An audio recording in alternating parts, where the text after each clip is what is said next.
le moment de dire bonjour à nos auditeurs. Maintenant, c'est le bon moment qui nous rejoignent derrière leurs écrans, derrière leur télé. Est-ce qu'on peut dire bonjour à toutes ces personnes, que la bénédiction soit sur Dieu, sur vous, de la part de Dieu, en direct sur Source de Vie. Alors, ce soir, nous continuons donc ce September Camp, un mois de... Deux voix qui se lancent des défis. September Camp, un mois de défi, exactement. Un mois pour se dire, je veux que ça change dans ma personne, je veux que ça change à travers ma personne, je veux que ce monde change. Et je crois que c'est important. Je disais dans une petite... vous savez, tous les matins, on se retrouve, enfin du lundi au vendredi, dans nos matinales, le Jesus Coffee. Et dans une matinale, je disais, il faut 15 jours pour changer une habitude, à peu près, environ.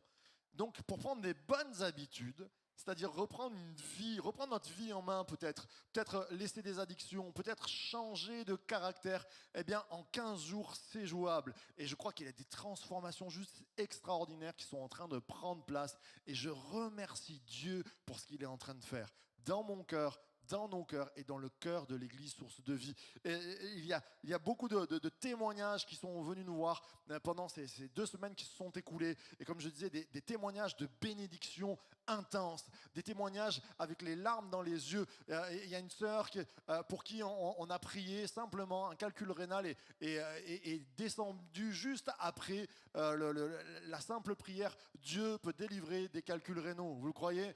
Dieu peut délivrer d'un voile sur les yeux à cause d'une DLMA, DLMA, on est bon. Dieu a délivré notre frère et Dieu peut le faire, que tu sois derrière ton écran ou que tu sois ici en présentiel. On s'attend à Dieu.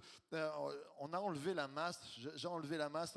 Notre masse, elle nous suit à toutes les réunions de prière parce que nous voulons détruire les murs que le diable a montés, que l'ennemi a montés face à nos bénédictions. Dieu ne veut jamais nous priver des bénédictions. C'est le diable qui vient, qui monte des murs. Il y a des murs de raisonnement. Je parlais avec un frère il n'y a pas si longtemps, des murs de l'offense. Vous savez, quelquefois, on monte des raisonnements, on a été offensé et on monte des murs. Et ces murs-là viennent faire barrière à la bénédiction, à la liberté des enfants de Dieu. Je crois que pendant ces 21 jours, et puis on a une prédication sur le pardon de la part du pasteur Nathan, qui a été tellement bouleversante. Il y a plusieurs d'entre nous qui ont pleuré devant Dieu. Et moi, le premier, je dis, Seigneur, que les murs de l'offense puissent être détruits. Nous voulons que l'amour soit notre partage. Nous voulons que sur nos vies, il y ait marqué « Je t'aime ».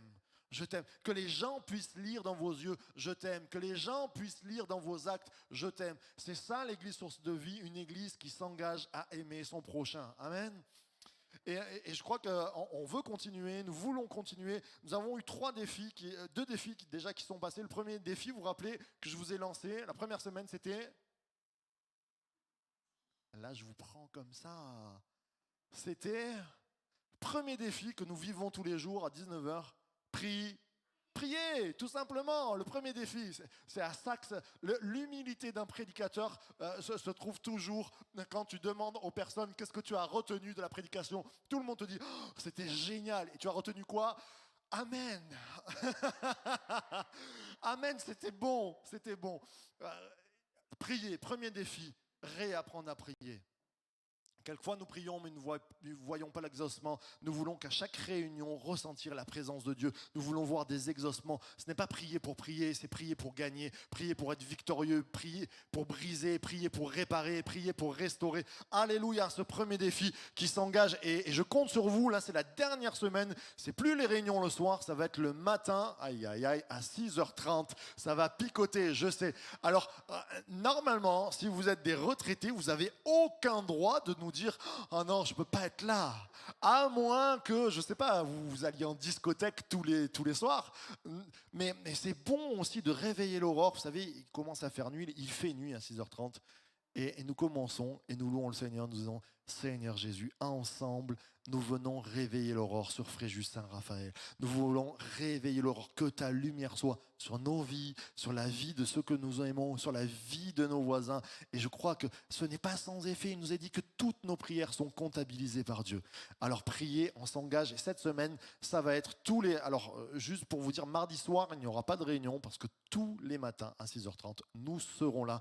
Alors, je sais qu'il y en a qui travaillent à 6h30, sont déjà sur la route. Eh bien, nous penserons à vous et nous prierons pour vous. Le premier défi, c'était prier. La semaine dernière, le deuxième défi qui nous a été donné, c'était... Alléluia, j'en parlerai au pasteur Nathan qui va être déçu. Changer le monde par qui nous sommes, changer le monde dans le fait d'influencer, changer le monde par notre témoignage et par le fait d'être conquérant. Il nous faut être conquérant. Et puis aujourd'hui, alors ce titre, où vous le retiendrez à vie, ou vous ne le retiendrez pas 5 minutes. Mon titre ce soir, mon défi, tu peux l'afficher, c'est rendre difficile l'accès à l'enfer aux gens de ma ville. Est-ce qu'on peut le dire ensemble? Rendre difficile l'accès à l'enfer aux gens de ma ville. J'aimerais entendre un grand applaudissement à ceux qui croient que c'est possible.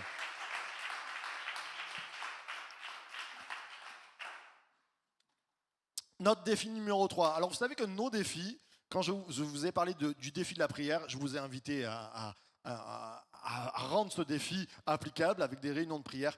Eh bien là, je vais vous inviter à la fin de cette prédication à rendre applicable ce défi. Rendre difficile l'accès à l'enfer aux gens de ma ville. Alors, on pourrait mettre le verset simple que vous connaissez tous. Marc 16, 15. Je peux vous le dire comme ça, mais voilà. Puis il leur dit, allez par tout le monde et prêchez la bonne nouvelle à toutes les créations. Celui qui croira et qui sera baptisé sera sauvé, mais celui qui ne croira pas sera condamné. Ok ? Donc, allez par tout le monde, prêchez la bonne nouvelle. Je crois que c'est un des versets que j'ai souligné dans ma Bible d'adolescent dès que j'ai eu 12 ans. C'est venu frapper à mon cœur. Allez par tout le monde. Ça, c'est la mission de l'Église.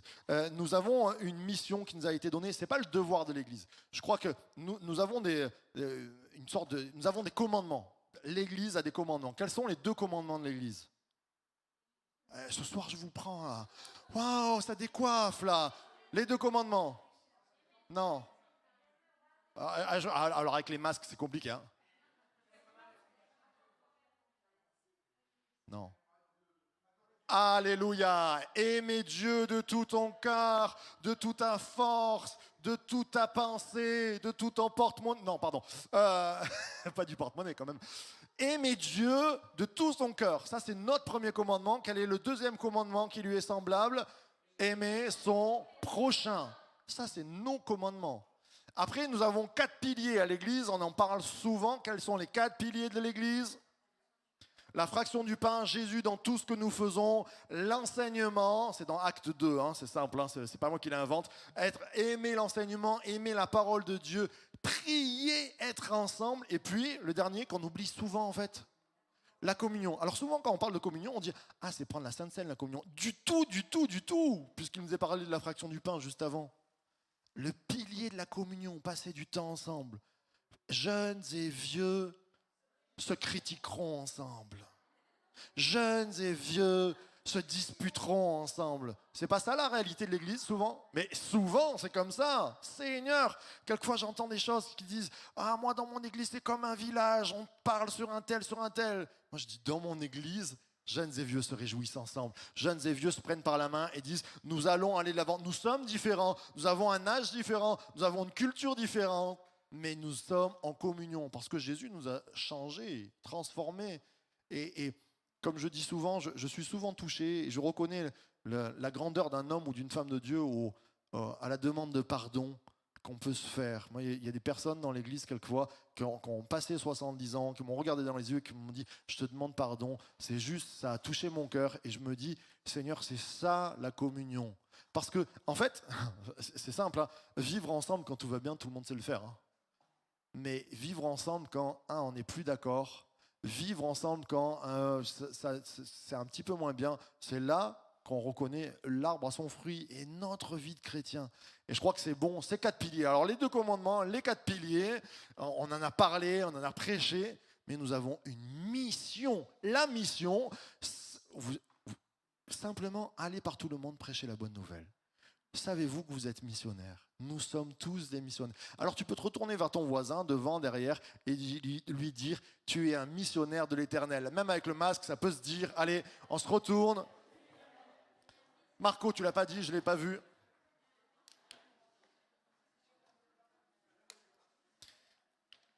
La mission de l'Église, aller par tout le monde. Alors, on en rigole comme ça, mais où en est l'Église, source de vie, sur aller par tout le monde? Il y a des efforts qui sont faits, il y a des choses extraordinaires qui se passent, mais je crois que nous devons grandir. Et le défi que je vous lance, il est méga important, très important. Car si Jésus nous donne une mission, et que nous, on dit, ah ben non, nous on aime les 2 commandements, on aime les 4 piliers, mais la mission, c'est Pascal qui veut la faire, c'est pas moi. Et Pascal, en fait, quand tu lui demandes, elle dit, ah non, mais c'est Alexandra qui veut la faire. Et Alex, elle veut dire, ah non, moi je me sens trop femme, il faut que ce soit Enzo, il est grand, il est costaud, et alors, enfin, je sais pas, je sors n'importe quoi. Mais quelquefois, on est comme ça.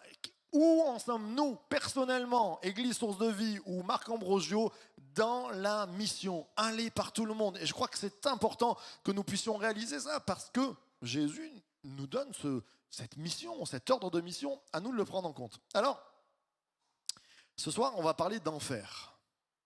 On va parler de l'enfer. Et j'ai mis les aficionados. Vous savez ce que c'est, les aficionados, les fans? Quelquefois, quand je parle du mot enfer, il y a des gens, ils ont les yeux qui brillent, ils me disent ah, on va parler de l'enfer. Et quelquefois, quand je parle avec d'autres sur l'enfer, ça fait la grimace. Nous sommes une église équilibrée et je crois que quelquefois quand on est trop aficionados de l'enfer, c'est peut-être qu'on est un peu dur dans nos vies et que l'évangile qu'on aimerait prêcher, il est un peu comme ça. Et de l'autre côté, quand on est craintif sur l'enfer, c'est peut-être qu'on est un petit peu trop souple et qu'on a oublié qu'il y a une réalité, il y a un enfer. Et je crois que l'église équilibrée, elle doit mettre sur la table, à un moment donné, il y a une réalité qui s'appelle l'enfer, qui est un lieu, non pas de villégiature, mais un lieu de jugement, où la justice divine sera appliquée sur ceux qui n'ont pas reconnu, qui se sont mis en tant que rebelles, il nous est dit la parole de Dieu.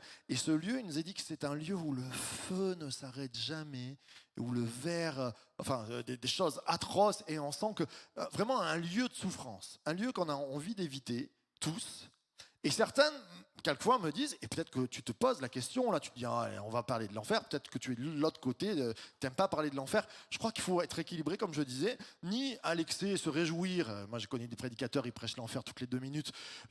À un moment donné, c'est pas ce que la Bible enseigne non plus, mais dire, il y a un enfer, et l'enfer, ce n'est pas un manque d'amour de la part de Dieu. Parce que sur le tapis, quelquefois, nous sommes en train de... J'entends, on peut discuter. Un Dieu miséricordieux, un Dieu d'amour, comment peut-il envoyer sa créature en enfer? Alors, moi je suis pour toutes les discussions possibles et inimaginables. Mais à un moment donné, je ne peux pas lutter quand c'est écrit, quand Dieu dit quelque chose clairement dans sa Bible. À un moment donné, même quand tu ne comprends pas pourquoi, il y a une réalité. Alors on peut travailler, on va travailler l'expliquer. Je ne vais pas faire toute une prédication sur l'enfer, mais on pourrait d'ailleurs faire un jour un petit mardi soir expresso là, sur l'enfer, sur qu'est-ce que c'est. Mais en fait, c'est pas parce que Dieu est trop amour qu'il ne va pas être justice. Souvent, on confond l'amour et la justice. Mais en gros, pour donner cet exemple qui est simple, c'est comme si votre enfant, votre frère, un cousin de la famille se fait assassiner. Ok ? Il se fait assassiner et nous allons devant le juge et le juge commence à dire ah c'est pas bien au coupable, c'est pas bien ce que tu as fait, mais comme je connais ta famille et comme je t'aime bien, ça passe. Mais tout le monde va dire, non mais c'est quoi cette histoire? Pourquoi ça passe? La famille de celui qui est mort va se révolter. C'est pas parce que le juge aime bien le coupable qui va effacer sa dette. On est d'accord. Et je crois que Dieu nous aime de tout son amour immense et grandiose. Mais la justice reste la justice. Et dans nos vies, il y a des choses qui sont injustices. Alors on ne va pas dévoiler toute notre vie, mais dans nos vies, il y a de l'injustice. Et Jésus est venu pour que cette injustice soit balayée. Ça, oui, il a payé la dette à notre place et l'enfer n'est plus réservé à ceux qui disent le sang de Jésus, la mort de Jésus, il a été payé. Mais si tu renies Jésus et que tu dis non, moi je ne crois pas à ces choses-là, à un moment donné, l'injustice te sera redemandée. Et ce n'est pas parce que Dieu ne t'aime pas, mais c'est parce que c'est justice et que condamnation sera donnée. Je passe là-dessus, on pourra faire une étude, c'est juste pour... peut-être que tu es derrière ton écran, tu dis, oh là là, l'enfer. Oui, l'enfer existe, mais Dieu veut que tout homme soit sauvé. La volonté de Dieu, c'est qu'il t'aime et qu'il veut que tu ne sois pas coupable. Et la seule manière de ne pas être coupable, il n'y a sur la terre ou sous les cieux aucun autre nom qui n'ait été donné aux hommes, si ce n'est le nom de Jésus pour que tu sois sauvé. Ok ? Et j'aimerais donc partir sur ce thème, rendre difficile l'accès aux gens de ma ville à l'enfer. D'accord ? Rendre difficile l'accès à l'enfer aux gens de ma ville. Et premièrement, j'aimerais dire rendre difficile l'accès à l'enfer aux croyants. Aux croyants chrétiens qui ont connu l'Église ou qui vont à l'Église. Là, vous allez me dire, oh là là, où il va, Marc? Où vas-tu, Marc? On va lire ensemble un gros passage. On peut se lever si la santé vous le permet. Est-ce que tu l'as, Matthieu 25, verset 31? Il y a des beaux versets. On va le lire ensemble. Il nous est dit, lorsque le Fils de l'homme viendra dans sa gloire avec tous les anges, il s'assiera sur le trône de sa gloire. Tout le monde dit Alléluia. Mais quand on tourne la page, toutes les nations seront assemblées devant lui. Il séparera les uns d'avec les autres, comme le berger sépare les brebis d'avec les boucs. Et il mettra les brebis à sa droite et les boucs à sa gauche. Alors le roi dira à ceux qui seront à droite, venez, vous qui êtes bénis de mon Père, prenez possession du royaume qui vous a été préparé dès la fondation du monde. Car j'ai eu faim et vous m'avez donné à manger, j'ai eu soif et vous m'avez donné à boire, j'étais étranger et vous m'avez recueilli. J'étais nu et vous m'avez vêtu, j'étais malade et vous m'avez visité, j'étais en prison et vous êtes venus vers moi. Les justes lui répondront, Seigneur, mais quand avons-nous vu avoir faim et t'avons-nous donné à manger, ou avoir soif et t'avons-nous donné à boire? Quand avons-nous vu étranger et t'avons-nous recueilli, ou nu et t'avons-nous vêtu? Quand avons-nous vu malade ou en prison et sommes-nous allés vers toi?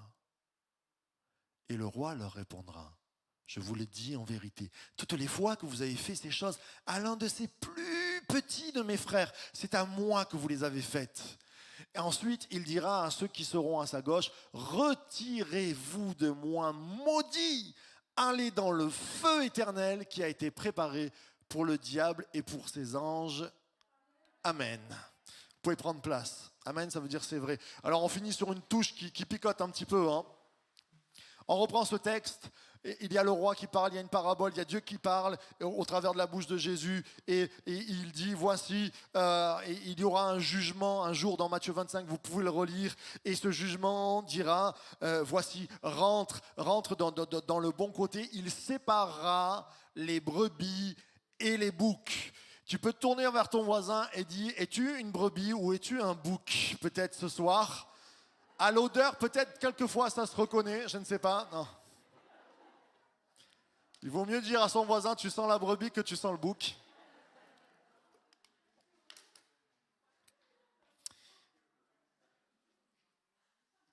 Quand je regarde ce texte, je vois des actions sur des croyants, mes frères et sœurs. Enfin, quand il est parlé des brebis et des boucs, ce n'est pas les gens à l'extérieur, les boucs. C'est les gens à l'intérieur. Rendre difficile l'accès à l'enfer aux croyants, aux gens de mon église, c'est à un moment donné dire, il y a des choses qu'il va falloir faire. Il y a des actions qui vont faire qu'on va se retrouver à sentir le bouc ou à être une brebis aimée de Jésus. Même si Jésus nous aime quand nous fautons, il y a une justice qui doit s'appliquer. Et quand je regarde ce texte, je vois par exemple des œuvres qui vont refléter la vie du salut. Et j'ai mis les œuvres ne sauvent pas, mais le manque d'œuvres condamne. Et attention qu'on puisse se retenir. Souvent j'ai entendu les œuvres ça ne sauve pas. Oui, je suis d'accord, les œuvres ne sauvent pas, mais le manque d'œuvres condamne. Je peux vous le citer juste simplement, celui qui croira et qui sera baptisé sera sauvé. On va me dire, alors il faut se faire baptiser pour être sauvé. Non, non, non, non. Celui qui ne croira pas sera condamné, c'est-à-dire celui qui ne s'est pas baptisé entre deux parce qu'il n'a pas cru. Là, en fait, ce que Jésus est en train de dire, c'est que quand tu crois, il y a une démarche qui doit être en toi. C'est pour ça qu'on parle de baptême de confessant dans notre église. C'est-à-dire que tu dois confesser par tes actes qu'il y a quelque chose qui a changé en toi. Et c'est ça le baptême. Et c'est ce qui fait que celui qui croira et qui sera baptisé sera sauvé. Mais celui qui ne croira pas sera condamné. À un moment donné, l'acte montre si tu es sauvé ou pas. Attention, je sais que ça picote. Je me remets moi-même en premier dans ce type-là. Et puis je me dis, qu'est-ce qu'il va faire? Quelles sont les œuvres qui vont nous suivre? La parole de Dieu dit, tu reconnaîtras l'arbre à son fruit. Vous savez, c'est dans le passage où Jésus commence en disant, tu reconnaîtras l'arbre à son fruit. Beaucoup de personnes me diront, Seigneur, Seigneur. Et il dira, je ne vous connais pas. Seigneur, Seigneur, nous avons prophétisé en ton nom. Nous avons guéri des malades en ton nom. Pas dans le nom de Bouddha ou je ne sais pas quoi. Dans le nom de Jésus, nous avons guéri des malades. Nous avons prophétisé des gens qui venaient à l'église et tout ça. C'est pas ça qui fera, mais Dieu dit, vous reconnaîtrez l'arbre à son fruit. Et alors, vraiment, je veux m'éviter l'enfer, soyons clairs. Je veux nous éviter à tous l'enfer. Et je regarde un petit peu, alors on peut regarder les mauvaises œuvres ou toutes les œuvres qui accompagnent les chrétiens. Ce soir, je voudrais voir les œuvres qui accompagnent les chrétiens, tout ça. Je crois qu'un croyant, et on en parle, c'est quelqu'un qui a comme fruit la sanctification. C'est quelqu'un qui a comme fruit la piété. Une des premières choses qui doit sortir de la vie d'un croyant, c'est que sa vie a changé et qu'il y a une sorte de « je m'éloigne du mal ». Ça ne veut pas dire qu'on est comme des Amish, que nous sommes complètement comme dans des monastères, coupés du monde. Ce n'est pas ça du tout. C'est que le mal, les mauvaises choses nous répugnent. C'est que le péché, alors peut-être que tu ne comprends pas ce que ça veut dire péché, c'est-à-dire la faute, le fait de, souvent je traduis ça par manquer le but, c'est-à-dire que normalement ma vie devrait amener le bien, mais elle amène la discorde, elle amène la critique, elle amène les mauvaises choses, et bien toutes ces choses qui font que je rate ma vie peu à peu, je fais rater la vie des autres, ça c'est du péché. Et il y a des choses, la sanctification, c'est pas avoir une auréole parce que j'ai pas bougé toute la journée et que j'ai pas roulé à 132 km/h au lieu de 130, c'est pas ça la sanctification. La sanctification, c'est tout ce que je pense de mal, ce que je peux calculer, ce qui m'attire dans la tentation du péché, cela, je veux le repousser. Même si ça me donne envie. C'est une volonté. Dieu sait que ça ne veut pas dire ne pas pécher, hein, la sanctification. Ça veut dire avoir la volonté de se couper du mal. Ça veut dire comprendre que cette chose-là, elle va m'amener petit à petit à la mort. Parce que le salaire du péché, c'est la mort. Alors on dit ça, c'est la mort. Oh, le salaire du péché, non, c'est la mort. La mort, on devrait dire. L'enfer, c'est un lieu où le feu ne s'arrête jamais. Et moi, je pleure à me dire, Seigneur, comment empêcher les gens de mon église, moi-même, de ne pas aller en enfer. On reconnaît l'arbre à ses fruits. Une œuvre de sanctification, de piété. À un moment donné, la piété, ça nous demande un effort. Ça demande un effort. Et tout n'est pas parce que si je ne coupe pas les mauvaises herbes dans mon jardin, là je l'ai vu, j'ai fait un potager cette année, je suis parti un petit peu, je suis revenu, j'ai laissé l'herbe, mais l'herbe a gagné mes tomates, quoi.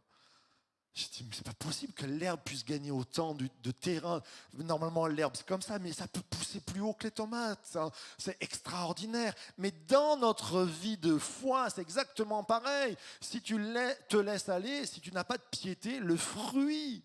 Et qu'est-ce que c'est la piété? C'est prendre du temps et dire, aujourd'hui, je ne sais pas lire 1 heure ma Bible, ça me fatigue.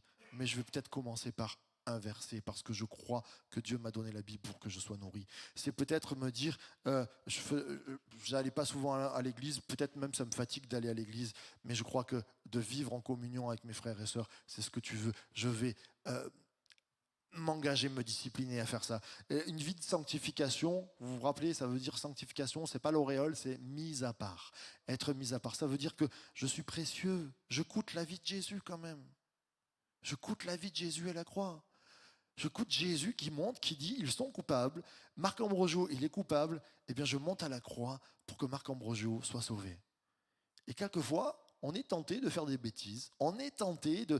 On sait très bien, parce que, on a notre conscience qui nous dit, tu ne devrais pas le faire. 2, on a le Saint-Esprit qui nous dit, tu ne devrais pas le faire. 3, quelquefois, on a un frère et une sœur qui nous dit, tu ne devrais pas le faire. Mais nous, des fois, on oublie que notre vie, elle a le prix de Jésus. La sanctification, le fruit d'un croyant, ça devrait être l'amour. Est-ce que nous avons vraiment l'amour? Est-ce qu'on aime? Est-ce qu'on aime notre prochain? Est-ce qu'on aime nos ennemis? On devrait avoir un témoignage d'amour. Est-ce que depuis combien de temps on ne s'est pas fâché avec des personnes? Ça devrait être notre graduation. Depuis combien de temps tu ne t'es pas fâché avec une personne? Depuis ce matin. Waouh! Change mon frère, le fruit il n'est pas bon. Tu as des cactus en fruits, tu as du citron. Et je me dis en premier, quel devrait être mon fruit? Et tous les fruits qui sont portés, bien sûr. Là, on a vu un texte, vous avez vu, quand tu donnes un verre d'eau à celui qui a soif, tu l'as fait au nom de Jésus. Le parallèle du texte, et je ne l'ai pas lu après, c'est tu n'as pas donné le verre d'eau, alors tu vas en enfer. Et ça picote. On n'est pas sauvé par les œuvres, mais le manque d'œuvres nous condamne. Mes frères et sœurs, j'ai vécu pendant des dizaines d'années dans des églises où le salut ne se résumait qu'à venir à l'église, à chanter plus fort que les autres, à prier plus fort que les autres, à montrer qu'on savait bien lever les mains, et basta. Et quand tu rentrais dans les maisons et que tu connaissais les maisons, un jour j'ai un petit gamin, ça me percute encore, qui est venu me dire, tu connais le papa du dimanche, mais tu connais pas le papa qui est à la maison. Le papa qui tape ma maman, le papa qui nous parle toujours mal, le papa qui est toujours en colère, le papa qui est... Et tu le connais pas, tu connais que le papa du dimanche. Et le papa du dimanche, il était royalement bien. Je ne suis pas là en train de vous condamner, mes frères et sœurs, parce que je peux être le papa du dimanche pour Noah. Si je ne me reprends pas, si je laisse pousser des mauvaises herbes. Je peux être le papa du dimanche si, dans mon cœur, je n'entretiens pas une piété. Je peux être le papa du dimanche pour mes enfants ou pour mon épouse si, à un moment donné, je n'ai pas une sanctification, c'est-à-dire une mise à part par rapport à des choses peut-être même qui pourraient me tenter, mais que j'évite parce que cela va m'amener à la mort. Et je vous parle de ça, rendre difficile l'accès à l'enfer aux croyants que je connais. C'est aussi, je ne donne pas des leçons ce soir, c'est aussi bannir la division. Alors, on a vécu des moments un peu divisionnaires, quelquefois dans l'église, mais en fait, je me retourne dans le monde entier, j'appelle des copains, et de plus en plus, les gens sont en train de dire « Ah ouais, non mais moi, l'église ne me va plus, l'église me ça, alors je reste à la maison et on se fait des petites réunions de maison, et c'est ça la véritable église. » Laissez-moi vous dire que la parole de Dieu, elle dit « Celui qui se met à l'écart, c'est pour faire un mauvais coup. » Et quand on a envie de se mettre à l'écart de la communion, vraiment, l'Église Source de Vie n'a jamais dit, et je n'ai jamais dit, allez-vous-en, on reste qu'entre nous. Venir à l'Église et chercher l'union est un ultime effort, quelquefois. On a tous passé dans des églises des moments, c'est ce que je disais tout à l'heure, des moments qui, ça me fait pas plaisir, ça va pas comme je veux, mais c'est dans ces moments-là que excusez-moi l'expression, ce gros mot, la soumission doit marcher. On est des insoumis, les Français. Nous sommes des insoumis. J'ai été un insoumis. Combien de fois? Vous savez, quand j'ai travaillé en pasteur stagiaire, mais je pensais toujours avoir la meilleure solution. Je pensais toujours avoir la meilleure raison. Et j'avais un maître de stage au-dessus de moi. Et je disais, Marc, tu te soumets et basta. Parce que la bénédiction repose dans la soumission. Et il nous faut apprendre. Alors, mais je ne suis pas en train de montrer du doigt mes frères et sœurs. Je vous en supplie, ne prenez pas cette prédication comme un moment de jugement de ma part. Je dis, il y a un danger à la division. Et quand tu lis la parole de Dieu, si tu l'as lu au moins une fois, tu sais qu'avoir un esprit divisionnaire, ça ne t'amène pas où il faut. Et combien de fois nous sommes tentés. Mais regardez le diable, hein. Le fruit du diable, c'est la division. Le diable, qu'est-ce qu'il a voulu faire? Il a dit, moi je pense que ça serait mieux comme ça. En gros, je veux devenir. Et il a pris des copains à lui, ils ont voulu devenir, mais ils sont tombés. Et un jour, Franck me disait, mon but, c'est que je puisse mourir à moi-même tous les jours et que je puisse bénir les gens. Et c'est tellement vrai. Quelquefois, quel est notre but? Être des contradicteurs, et combien l'esprit français, vous savez, quand on parle de l'esprit du monde, je dis toujours l'esprit français, c'est pas la mini-jupe, c'est pas la crête sur la tête, c'est pas ça l'esprit français, c'est la revendication, c'est la manifestation, c'est toutes ces choses-là qui bloquent le pays et qui bloquent nos églises aussi quelquefois. Et Seigneur,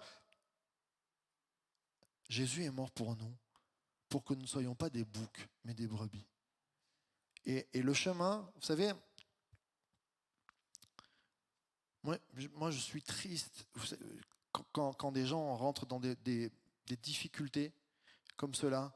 Ça me rappelle l'homme riche qui regarde et qui dit « Mais j'ai pas nourri ce pauvre ». Et il se retrouve où? Il est en enfer. Il dit « Je t'en supplie, laisse-moi aller voir mes frères ». Il dit « Mais on a envoyé les prophètes, on a envoyé tout le monde. Ils n'ont pas écouté, vous n'avez pas écouté ». Et on le sait quand on fait mal. Ce riche-là, il devait peut-être passer devant le pauvre et il devait dire « Demain ».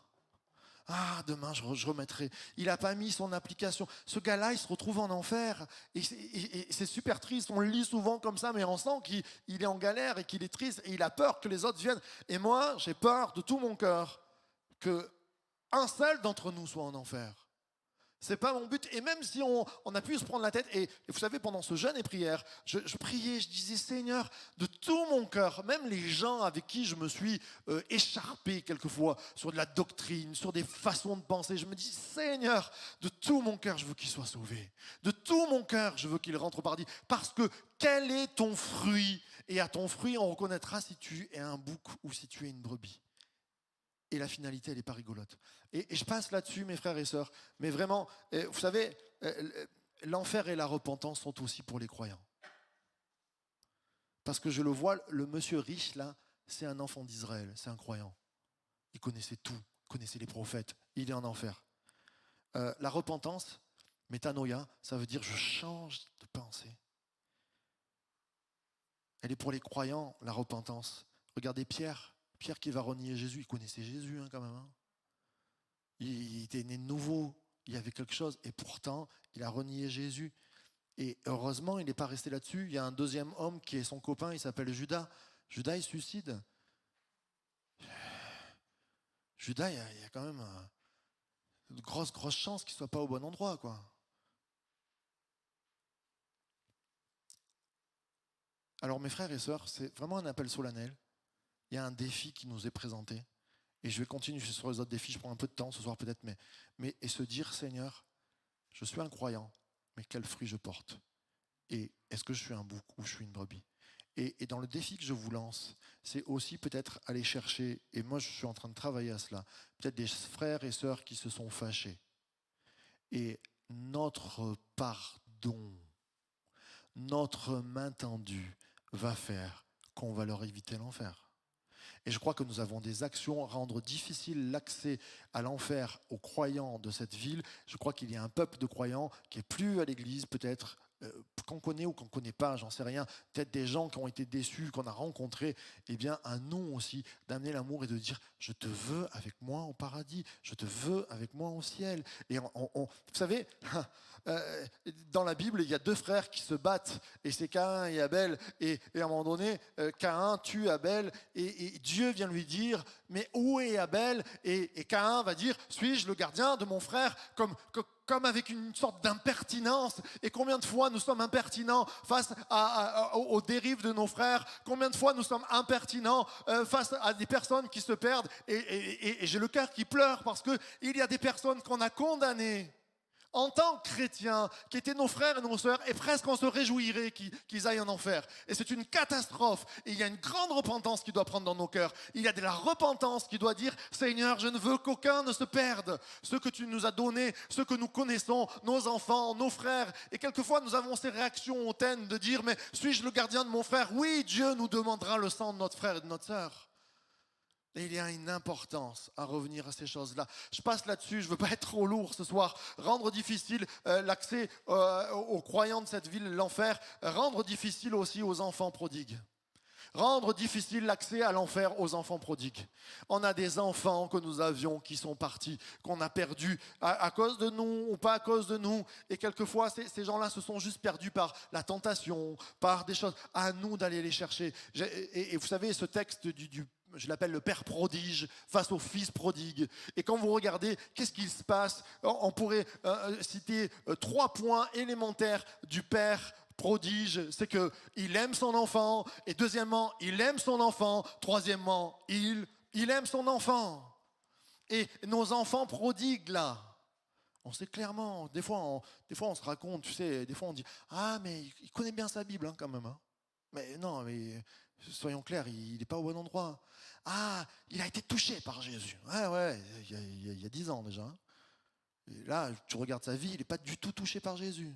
Il y a une urgence à les reprendre. Et les reprendre, quand tout à l'heure je disais l'arénage, mais vous savez, on va faire, pour ceux qui nous regardent, nous allons faire une célébration la semaine prochaine à l'aréna, c'est une grande salle. Mais je me dis, je m'en contrefiche d'être à l'aréna. Clairement, l'aréna est juste un moyen pour dire à nos enfants prodigues, venez ensemble, venez passer un moment, venez passer une célébration. Allez, pour vous, c'est une belle salle, plus belle que encore ce que l'on pourrait faire. On prépare un beau moment pour planter des graines, replanter des graines pour nos enfants prodigues. Peut-être que tu es derrière ton écran et que tu as un enfant prodigue. Et je voudrais te dire juste, Jésus t'aime, mais aussi l'Église t'aime. Il y a des papas, des mamans, des papis qui prient pour toi. Il y a des enfants qui prient pour toi. Et à nous aussi de démontrer cet amour. Vous savez, on oublie souvent que l'enfer, ça ne va pas être beau.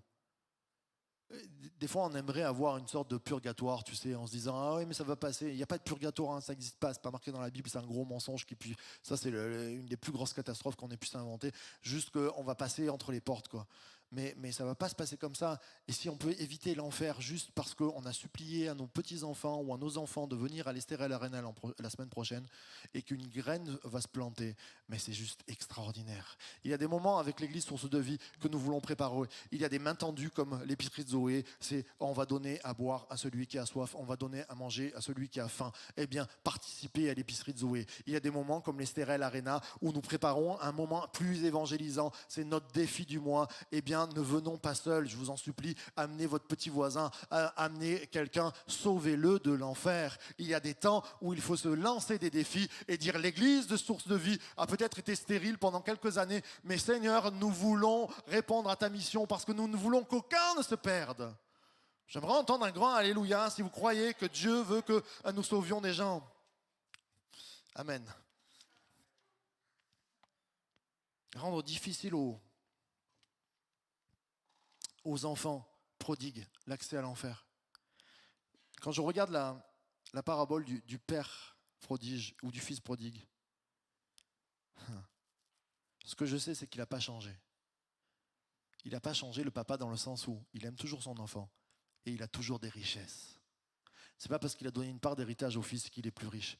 Et l'enfant, il sait très bien que quand il va aller chez papa, il y a toujours des richesses. Pourquoi il retourne chez son père? Si son père, il était pauvre, misérable et nu, je ne crois pas qu'il aurait été tenté de retourner chez papa. C'est que papa, il avait toujours à manger. Papa, il avait toujours des richesses. Papa, il avait toujours de l'amour. Et je crois qu'il est important que l'église source de vie soit remplie de richesses. C'est en ça où, par exemple, je parlais de l'Arena, c'est juste une richesse qui nous est donnée.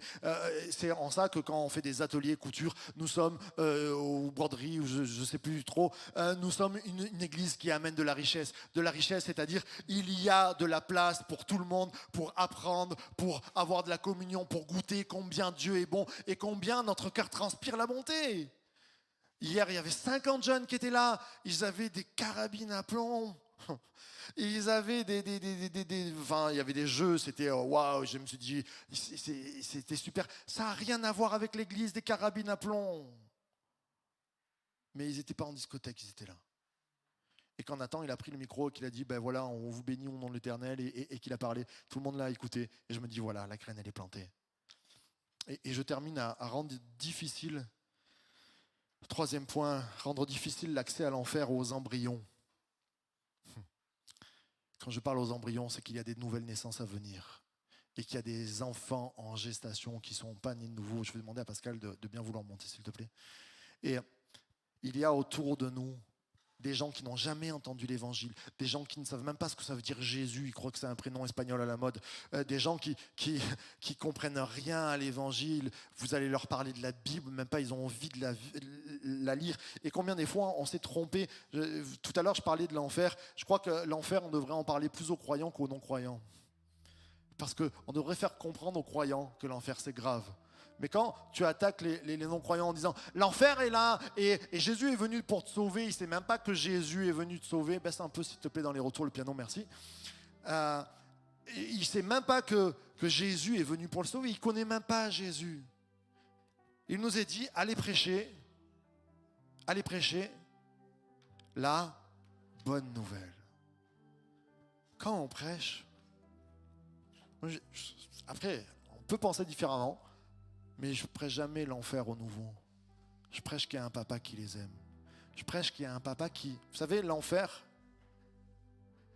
c'est comme le royaume des cieux en parallèle. C'est le contraire. Quand on dit que ton règne vienne, que le royaume des cieux vienne, j'attends pas le paradis pour vivre le royaume des cieux. Hein. Le royaume des cieux, je le vis ce soir maintenant. Je vis des guérisons, je vis des miracles, je vis le salut autour de moi. Je vis Christ, la présence de Jésus. C'est ça le royaume des cieux. Mais les gens n'attendent pas l'enfer pour vivre un enfer. Il y a des enfers terrestres qui se vivent. Il y a des malheurs, il y a des enfants qui sont maltraités. Il y a des choses catastrophiques qui se passent autour de nous. J'aimerais juste terminer ces moments en vous amenant simplement, je vais demander à Marco Maggio, je vais demander aussi à Enzo si on peut aller le chercher, s'il est par là. Et je voudrais juste vous faire réaliser que, viens Marco, on peut avoir ce micro? Ouais, super. Je vais poser juste des questions. Marco, c'était quoi ta vie de départ avant tes 20 ans? C'était quoi? Avant mes 20 ans, il faut que je te parle surtout de mon enfance, surtout. En 1936, il y a eu 3 drames pour mon père, pour ma maman. 3 enfants qu'elle a perdus. Une petite fille à 2 jours, une autre petite fille à 2 mois, une autre petite fille à 14 mois que j'ai connue. Et ma maman, tombée malade, gravement. Elle avait 28 ans, j'avais 7 ans et demi, mon frère 9 ans. Et elle est partie. Elle est partie. Quand les ambulanciers sont venus à la maison, on était dans un lotissement près de la plage, et on habitait une baraque en attendant que la maison se construise. Et je n'ai fait que toucher la main de ma maman pour lui dire au revoir, mais je ne savais pas qu'elle allait partir et ne plus revenir. Et voilà. Puis c'est une Algérienne de notre famille qui nous gardait, mon frère et moi. Et puis, une semaine après, c'est elle qui nous a dit « Georgette, maman est partie ». Alors, le drame, naturellement, dans ma vie, qui a commencé. qui a commencé tristement. Mon père était absent, il partait au travail, il revenait très tard. On mangeait plus ou moins avec mon frère, plutôt moins que plus. Et puis j'ai grandi comme ça. Le drame, c'est que je ne pouvais plus prononcer ce mot, maman. Alors que tous mes copains, là, quand on rentrait de l'école, on faisait 1,5 km de trajet avec mes copains, tout le monde, on rentrait. Et dès qu'ils arrivaient devant leur maison, maman, maman, maman. Et puis voilà. Je rentrais là, donc à la maison, et puis seul avec mon frère. Mon frère il était d'un côté, moi de l'autre. Et toutes les nuits, depuis ce jour où qu'on m'a dit que ma maman était décédée, qu'elle était morte, j'ai pleuré toutes les nuits jusqu'à l'âge de 23 ans. Personne ne le savait. Parce que ma tristesse, je voulais qu'elle soit cachée. Et dans la journée, alors là, j'étais rigolo. Je faisais n'importe quoi pour que les regards soient sur moi. Je ne sais pas, il fallait que ce soit comme ça. Et de 7 ans et demi jusqu'à 14 ans, je vous le dis, ça me gêne de le dire, mais je vais le dire parce qu'il faudra aussi faire attention à vos enfants. Très attention à vos enfants. Il y a eu beaucoup de prédateurs dans mon entourage. Beaucoup de prédateurs. Et bon, j'ai grandi. À l'âge de 13 ans, je quitte l'école. J'ai dit à mon père, j'ai plus envie d'aller à l'école. Lui qui s'en fichait pas mal, il me dit, qu'est-ce que tu veux faire? Je vais apprendre à faire le plombier. Il y avait des plombiers qui étaient en face de chez nous. Et j'ai commencé à travailler, mais là, toujours pas de salaire. Et je mangeais des fois 3 fois par semaine. Quand je partais, je prenais le car, il me donnait quand même l'argent pour prendre le car, pour aller travailler à 15 km de chez moi. Et j'allais travailler, et puis je revenais, des fois en stop, et je passe. Au point qu'une fois, j'ai pris mon vélo, j'ai été voir mon oncle et ma tante qui habitaient 10 km, et j'ai fait 10 km pour aller les voir, pour avoir un peu de chaleur humaine. Et je passe. Et 17 ans arrivent, 18 ans, 19 ans, et 20 ans, pendant la guerre d'Algérie, naturellement, j'ai fait la guerre d'Algérie, ça s'est passé, j'étais bien, il y avait des copains, c'est bien qu'on a eu j'ai toujours eu la peur de ma vie, et je crois que tous les militaires à cette époque-là, dans toutes les guerres, ont peur de mourir, naturellement, ça canardait de partout. Et je rentre en France avec tous les rapatriés, et voilà que je vais à Aix-en-Provence, et puis une année après, je monte à Paris, parce qu'un copain montait, alors je suis monté avec lui. Je m'installe à Paris, je retrouve un copain d'enfance d'Algérie, et on se voyait souvent avec ses parents qui étaient très gentils pour moi. Et puis, alors là, vraiment, c'était une double vie que j'avais parce que je me suis laissé happer. Je me suis laissé happer par la vie parisienne, mais pas les cabarets où il y a du strass, pas ça. Dans les mauvais quartiers. Au point que je connaissais tous les quartiers où il ne fallait pas y aller. Boîte de nuit en cave, les caves de Saint-Germain-des-Prés. Il y avait aussi Montmartre et tout, Pigalle, tout ça. Bon. Et je rentrais toujours, après le travail, je rentrais toujours à 2-3 heures du matin. Je dormais, je repartais pour une journée de travail, ainsi de suite, ainsi de suite, ainsi de suite. Et naturellement, comme je vous disais tout à l'heure, je pleurais toutes les nuits. Et dans la journée, mon entourage ne savait rien de tout ça. Et il m'est arrivé que je tombe en dépression, mais grave. Et puis, les parents de mon copain d'Algérie me disent « Marco, tu n'es pas bien, il faut aller voir un docteur. » Et le docteur, naturellement, me dit « Monsieur, il faut vous arrêter. Jeune homme, il faut vous arrêter. » Je ne pouvais pas, il fallait travailler pour vivre, manger. Et donc, je dormais le matin, j'allais travailler l'après-midi. Et à un moment donné, je me suis dit, je retourne encore dans un certain endroit. Il y avait tout. L'alcool, le whisky, je connaissais toutes les marques de whisky. J'étais épuisé, mais j'étais attiré, happé. J'avais une addiction de ce monde de la nuit, là. Enfin, je passe les détails parce que... je rentre un vendredi soir, un soir, 3 heures du matin. Et puis, je vais dans mon studio. J'en avais vraiment marre. Tout d'un coup, il y a une idée qui me traverse. Marc, il faut en finir. Il faut en finir. Alors, en finir parce que j'étais épuisé. En finir, ça voulait dire trouver la solution, quoi. Solution qui n'était pas une solution. Et puis, je ferme les fenêtres, je mets des tissus sous les portes, surtout la porte d'entrée, bien sûr. J'ouvre le gaz et je m'allonge. J'ouvre le gaz et je m'allonge. Et j'attends. Et allongé, je me rappelle de plein de choses que j'avais fait, qui s'étaient passées. Je voyais les visages des gens, de ceux qui m'avaient fait mal. Mais c'est trop long. Ça passait. Et le gaz, naturellement, commençait à remplir. C'était un tout petit appartement, un studio. La pièce était vite remplie de gaz. Alors, à un moment donné, je n'étais pas bien du tout. Le gaz commençait à faire son effet. Et je voyais aussi mon lotissement, là, près de la plage. Je voyais le visage de ma maman. Je voyais plein de choses, sans arrêt. Excusez-moi. Et puis, à un moment donné, il y a une image tellement claire dans ma tête. Je me rappelle d'un petit livre qu'une chrétienne m'avait donné lorsque j'avais 17 ans et qui m'avait justement parlé de l'amour de Dieu, de Jésus-Christ. Ce petit livre. Et puis un tout petit moment après, je me suis levé du lit, j'ai fermé le gaz, j'ai ouvert les fenêtres, la porte, enfin, pour qu'il y ait du courant d'air. J'ai mis ma tête dehors pour avoir un peu d'air.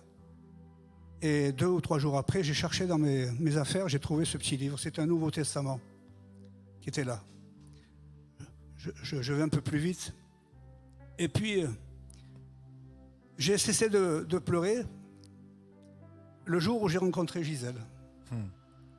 Et alors, c'était flagrant. J'ai rencontré, grâce à mon travail, on s'est mariés, et dans ma tête,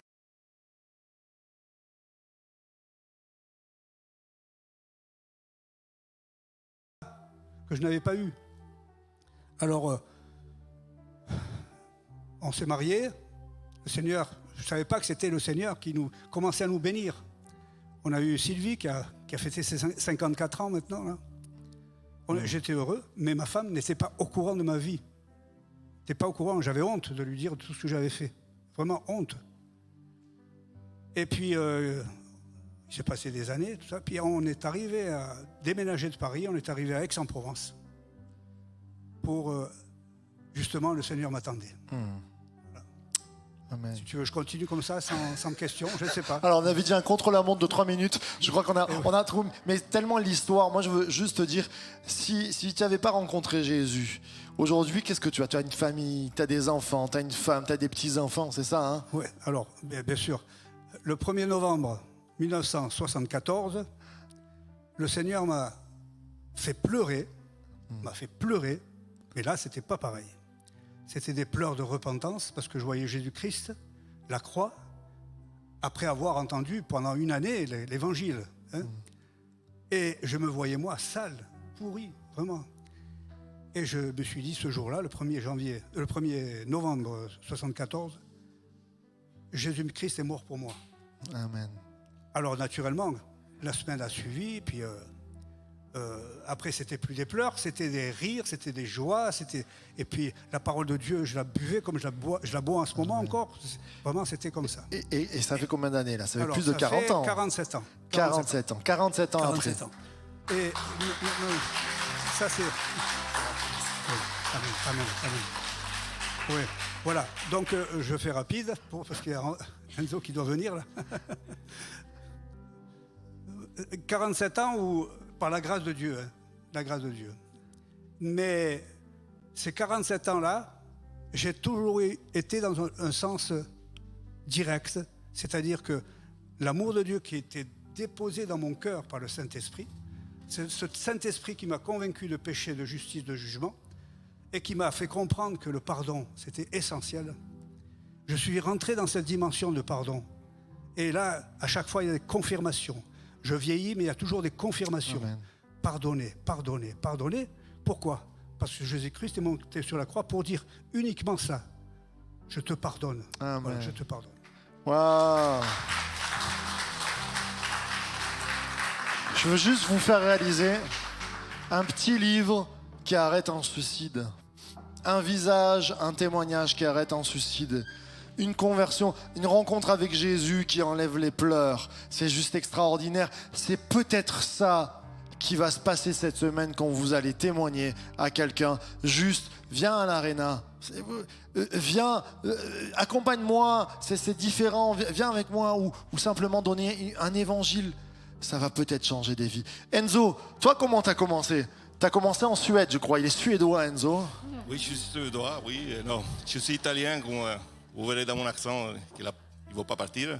Donc, en plus, je suis calabré. Donc, le problème, c'est que moi, j'avais, comme disait Marc, des fois, on a des mauvaises herbes. Moi, j'en avais beaucoup de mauvaises herbes autour de moi. Et je faisais partie d'un clan. J'avais mis les pieds dedans. Donc, je partais en vacances en Allemagne, où habitent mon frère et ma belle-sœur. Et un jour, ma belle-sœur commence à parler du Seigneur. Elle parle de Jésus-Christ, qui est mort à la croix et tout ça. Moi, vous voyez, moi j'étais quelqu'un j'étais jeune. Je ne voulais pas, bon, oui, je sais oui. Ben. Et il m'a invité à aller à l'église. J'ai dit non, c'est pas pour moi, je t'attends ici. À un moment donné, il s'est mis à pleurer. J'ai dit, bon, Annie, si tu me vois, je parle de toi. Annie, calme-toi, je vais venir. Je ne veux pas que tu pleures. Non, moi, tu ne comprends pas. Je pleure parce que je suis touché. À l'époque, je ne comprenais pas que ça veut dire être touché de Dieu. Aujourd'hui, je connais. Et comment je connais? Mais à l'époque, je ne comprenais pas. Je dis, mais calme-toi, je vais venir. Mais non, tu n'as rien compris. Je viens, calme-toi. Bon, je vais à l'église. Comment j'ai mis le pied dans l'église? Ça a commencé une transformation en moi incroyable. C'est-à-dire que j'étais quelqu'un de coléreux, très énervé, très pas sociable. Et ça m'est venu une paix, il m'est rentré une paix, j'étais assis. Et quand je commençais à prier, où je suis là? Je ne comprenais pas qu'il existait un Dieu, qu'on pouvait parler, prier. Et j'étais assis sur la chaise, j'étais scotché. Dieu commençait à faire son œuvre en moi. Et quand entre-temps que je connaissais Dieu, Dieu faisait l'œuvre en moi, j'ai accepté Jésus-Christ. Dieu a transformé ma vie personnelle autour de moi. En Calabre, en même temps, il coupait l'herbe. Tout est transformé. Moi, j'étais transformé. Dieu a transformé aussi ma vie. Mon chef était décédé, mon meilleur ami, malheureusement. Et tous mes copains, c'est en prison. Ils ont fait 25 ans de prison. Moi, j'ai connu ma femme. C'est la soeur de ma belle-sœur. Tu peux lever, s'il te plaît? Et voilà. Cette belle femme-là, c'est ma femme. Donc, Dieu m'a béni. Il m'a donné 2 enfants. Le grand, il a 25 ans. Et il est interne, médecin interne. Et la réanimation, il va partir bientôt. On est fiers de lui. Et aujourd'hui, j'ai passé du temps avec lui. En parlant encore du Seigneur, j'ai dit, j'aimerais bien que quand tu vas à Nancy, que tu ne t'écartes pas. Papa, fais-moi confiance. Je ne peux pas oublier ce que j'ai vécu avec le Seigneur. Je dis, fais-moi confiance. Toi, tu es engagé avec maman. Ça va venir mon moment aussi, il m'a dit. Je suis heureux qu'aujourd'hui, il m'a dit ça. Wow. Et on a un petit de 13 ans qui vient là, qui est là avec l'ado, et on prie pour lui, comme pour tous les ados. Mais qu'est-ce que je veux dire ce soir? Que Dieu, quand on transforme les vies, il ne s'arrête pas là. Il m'a donné des fleurs, des bénédictions avec ma femme. Et il continue toujours. Amen. Voilà. Wow, Gloire super. à Dieu. Merci Enzo.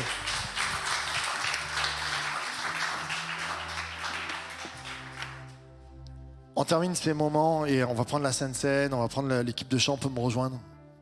J'aimerais juste, et vous l'avez compris pourquoi on a témoigné, parce que quelqu'un qui a dit à Enzo, je t'en supplie en pleurant, viens à l'église. C'est ridicule, mais ça a changé sa vie. Peut-être qu'Enzo, il serait même plus avec nous dans ce monde. Peut-être qu'il serait peut-être en prison, j'en sais rien.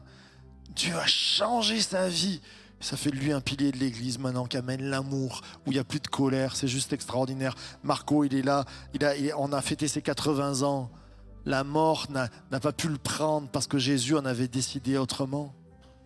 Et toute cette prédication pour vous dire, on a des frères et sœurs dehors, on a des enfants perdus, nous avons des embryons qui devraient arriver un jour à connaître Jésus. Toutes ces personnes-là, nous voulons rendre difficile l'accès à l'enfer pour eux. Juste en les prenant par la main, en disant, allez, fais un effort, fais-le pour moi, fais-le pour papa, fais-le pour tonton.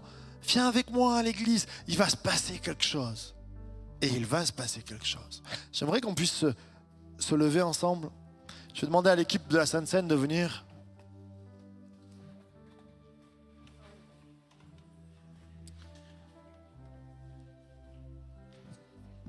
C'est un moment de... On va fermer les yeux ensemble. Un moment où on se remet en question.